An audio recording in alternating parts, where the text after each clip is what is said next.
ओम गणेशाय नमः। नमस्कार, मैं अविनाश सिंह। आज हम बात करेंगे राहु महाराज के पंचम में फल के विषय में। राहु महाराज हमारे पंचम भाव में है, तो यह एक शनि की तरह ही पाप ग्रह है। और कोई भी पाप ग्रह धर्म स्थानों में अच्छा नहीं माना जाता है। यह धर्म त्रिकोण है आपका, यह त्रिभुज बनता है ऐसे। धर्म त्रिकोण बचपन में पढ़ते थे हम, ABC। ये धर्म त्रिकोण है, त्रिभुज। तो धर्म त्रिकोण में आके अधार्मिक चीज़ें अच्छी नहीं होती। पापाग्रह यहाँ कभी भी अच्छे नहीं माने जाते। फिर भी राहु महाराज का एक प्रचलित चीज़ है, राहु जिस जगह यदि यहाँ अकेले हैं तो इस भाव के अनुसार फल देंगे। ऐसा नहीं है कि राहु महाराज सदा ही आपका बुरा फल देते हैं, नहीं।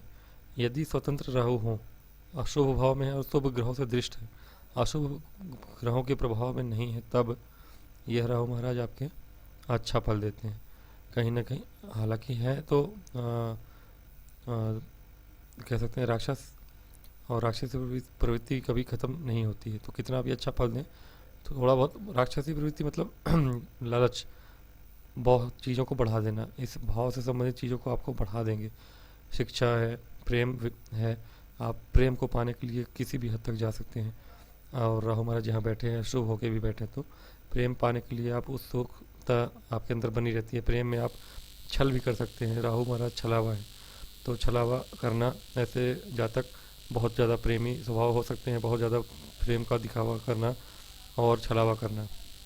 शिक्षा संबंधी चीज़ें, अगर शिक्षा है तो अच्छी शिक्षा मिलती है, ऐसी बात नहीं, बाधा भी करते हैं। ऐसे राहु महाराज जो हैं, जैसे सचिन तेंदुलकर के कुंडली में भी राहु महाराज पंचम है, शिक्षा वो पूरी नहीं कर सके। भले खेल कूद क्षेत्र में वह आगे निकल गए, लेकिन शिक्षा उनकी बाधित हुई। तो राहु महाराज यहाँ हों या केतु हों, शिक्षा में बाधा डाल ही देते हैं।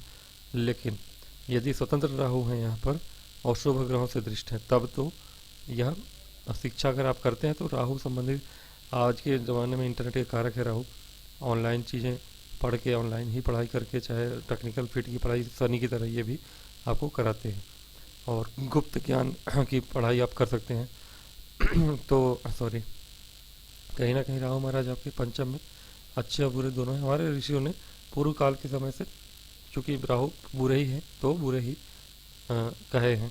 जातक हो तो संतान नाश, राहु महाराज जिसके पंचम में है तो संतान का हानि कराते हैं जातक को। जातिका को मरण कहा गया है, यानी कि मरण सम जैसा कष्ट देते हैं। इसके अतिरिक्त जो भी है शिक्षा तो मैंने बताया। राहु महाराज यहाँ बैठे तो हमारे ऋषियों का कहना था कि कठोर हृदय बनाते हैं लोगों को। जातक जो होता है बहुत ही कठोर हृदय होता है।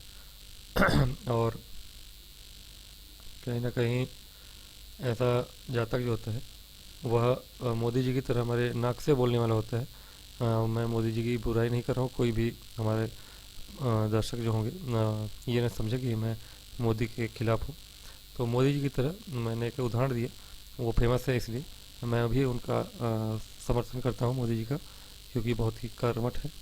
तो मोदी जी की तरह नाक से बोलने वाला हो सकता है, ऐसा हम कह सकते हैं। राहु महाराज जिसके पंचम में है, कठोर हृदय तो मैंने कहा ही, और साथ में ऐसे जातक जिनके पंचम में राहु हो, उससे पेट के निचले हिस्से में, पेट के निचले हिस्से में साइड में उसको दर्द हो सकता है, किडनी विडनी संबंधित जैसे समझ में आता है, तो उस जगह पे दर्द बना रहता है। ये एक चीज़ राहु महाराज पंचम में बैठ के कराते हैं जातकों को। अगर हम बात करें इनके दृष्टियों की, तो इनकी दृष्टि जो होती है वह कहीं ना कहीं तीन, हमारे ख्याल से देवगुरु बृहस्पति की तरह ही होती है। तीन दृष्टियाँ होती हैं, पहले पाँच, 5, 7, 9। तो पहली दृष्टि इनकी यहाँ पे भाग्य भाव पे पड़ती है। तो भाग्य भाव पर दृष्टि पड़ना राहु का अच्छा ही माना गया है, क्योंकि यह अगर थर्ड हाउस में अच्छे माने जाते हैं तो भाग्य भाव पर उनकी दृष्टि ठीक मानी गई है। इसके अतिरिक्त इनकी एक दृष्टि जो पड़ेगी लाभ भाव पे, तो अच्छी ही दृष्टि कही जाएगी। और जो अंतिम दृष्टि होगी वह लग्न पे होगी। तो लग्न पे दृष्टि मतलब राहु जैसा कुछ कुटिल बुद्धि का जातक होगा, तो दृष्टियाँ इनकी उचित ही हैं। नमस्कार।